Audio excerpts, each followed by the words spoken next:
بسم اللہ الرحمن الرحیم۔ آج ماہ ذوالحجہ مبارکہ کی 5 تاریخ ہے۔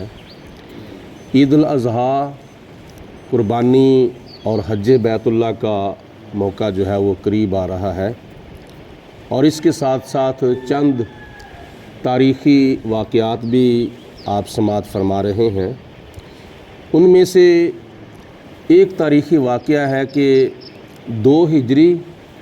ماہ ذوالحجہ مبارکہ کی 5 تاریخ کو غزوہ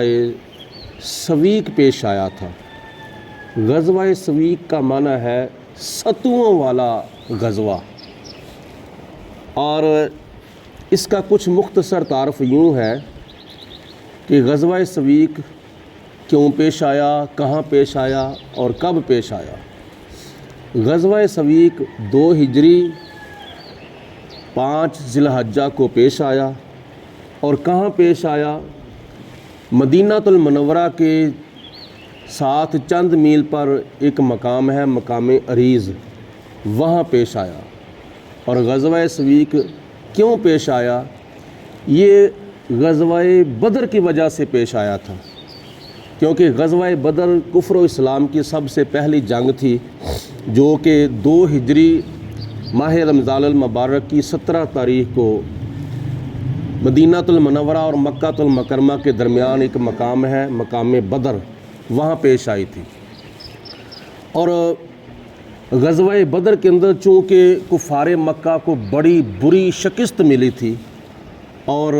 نبی پاک علیہ الصلوۃ والسلام کے جو 313 مجاہدین تھے، اللہ پاک نے ان کو بڑی شاندار فتح اور کامیابی عطا فرمائی تھی۔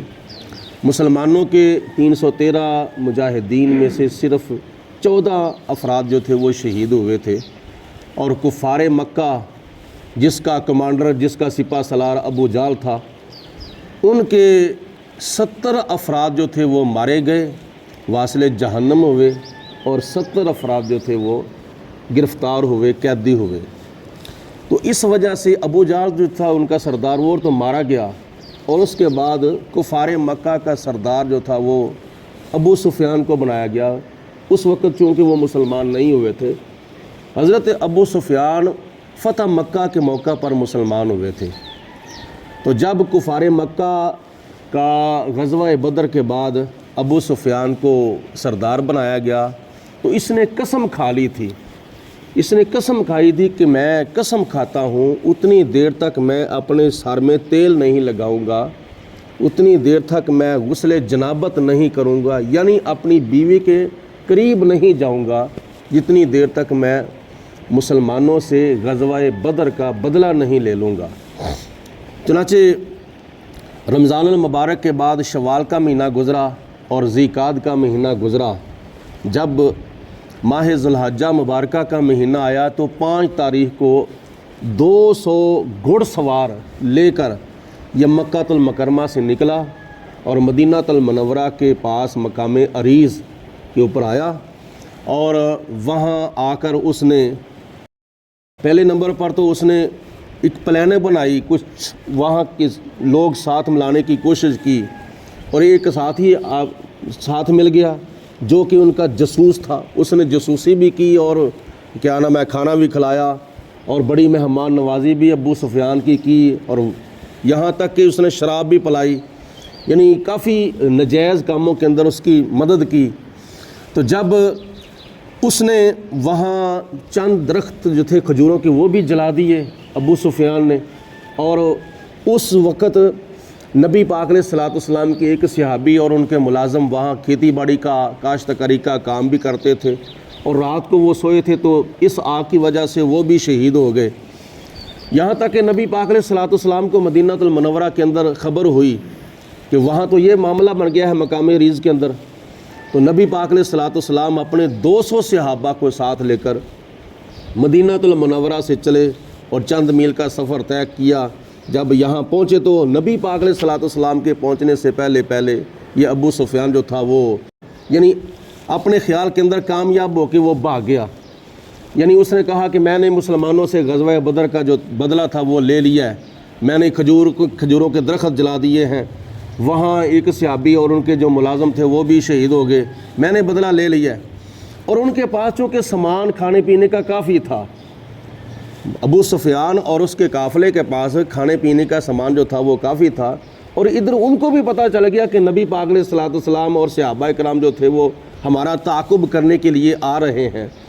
تو وہ بھاگنے کی اس نے بڑی کوشش کی، چلتا چلتا یہاں تک کہ وہ نکل گئے، اور ان کے پاس کھانے پینے کا سامان جو تھا وہ کافی تھا، ستو تھے، آٹا تھا، اور خورد و نوش کافی اشیاء ان کے پاس تھیں۔ تو وہ ان کو نہ سفر کے دوران نہ جلدی جانے میں وہ ان کو رکاوٹ اس سامان کی بن رہی تھی۔ کھانے پینے کی سامان میں سے وہ کافی سامان جو تھا وہ نیچے گراتے گئے، ستو بھی نیچے گراتے گئے، آٹا بھی نیچے گراتے گئے، اور کافی چیزیں نیچے گراتے گئے۔ تو اس ستوؤں کو عربی میں کہتے ہیں سویق، تو اس وجہ سے اس غزوہ کو غزوہ سویق کہا جاتا ہے۔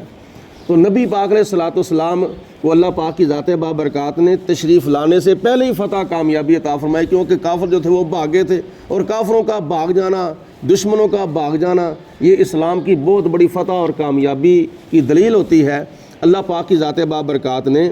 اس واقعہ کے اندر بھی مسلمانوں کو شاندار کامیابی اور شاندار فتح عطا فرمائی، یہاں تک کہ کفار کا منہ کالا ہو گیا اور مسلمانوں کا بول بالا ہو گیا۔ اللہ پاک کی ذات بابرکات ہم سب کو نبی پاک علیہ الصلوۃ والسلام کی محبت عطا فرمائے، حضور کا سچا پیار عطا فرمائے، اور کوشش کیا کریں کہ ان حضور علیہ الصلوۃ والسلام پر جو درود و سلام پڑھا جائے، یہ بجھی آواز کے ساتھ یا یعنی بے ذوقی کے ساتھ نہیں۔ جمعے کا جو دن ہوتا ہے نا، یہ اس کے معمولات میں سے ایک معمول یہ بھی ہے کہ کثرت کے ساتھ نبی پاک علیہ الصلوۃ والسلام پر درود و سلام پڑھا جائے۔ باقی یہ جو اپنا دین کا ذوق ہے، شوق ہے، کوشش کیا کریں کہ یہ اسلامی معلومات زیادہ سے زیادہ حاصل کرنے کی کوشش کیا کریں، اور توجہ کے ساتھ اللہ کے قرآن کی اور نبی پاک علیہ الصلوۃ والسلام کے فرمان کی، حدیث پاک کی باتیں سن کر یاد رکھنے کی اللہ پاک عمل کرنے کی توفیق عطا فرمائے۔ درود پاک پڑھیں بآواز بلند، الصلاۃ والسلام علیک یا سیدی یا رسول اللہ وعلی آلک وصحبک یا سیدی الصلاۃ والسلام علیک یا رحمۃ للعالمین وعلی آلک وصحبک یا خاتم النبیین۔ اللہم صلی علی سیدنا و مولانا محمد معدن الجود والکرم وآلہ وصحبہ وبارک وسلم۔ ربنا آتنا فی الدنیا حسنۃ وفی الآخرۃ حسنۃ وقنا عذاب النار۔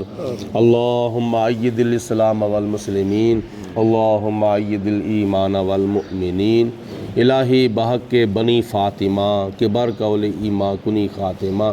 اگر دعوت امرد کنی ور قبول، منو دست و دامان آل رسول،